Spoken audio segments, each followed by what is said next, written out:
exemplum adalah teks cerita yang menceritakan tentang perilaku atau tokoh dari sebuah cerita.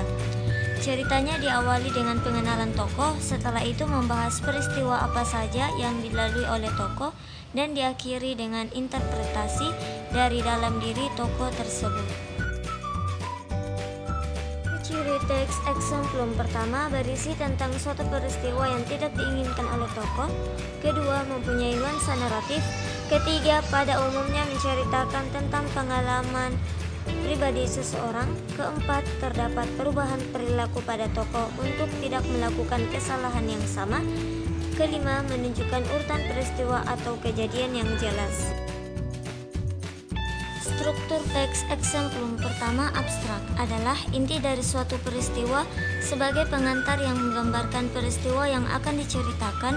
Kedua, orientasi adalah bagian awal dari teks exemplum, biasanya berisi tentang pengenalan tokoh. Ketiga, insiden adalah bagian yang menjelaskan tentang kejadian-kejadian yang dialami oleh tokoh. Biasanya tokoh mendapatkan suatu permasalahan atau persoalan. Keempat, interpretasi adalah bagian yang menjelaskan tentang pesan moral, evaluasi, dan akibat yang timbul karena tindakan tokoh. Interpretasi hampir sama dengan koda yang terdapat pada struktur teks anekdot. Dan kelima adalah koda. Koda adalah bagian penutup dalam cerita.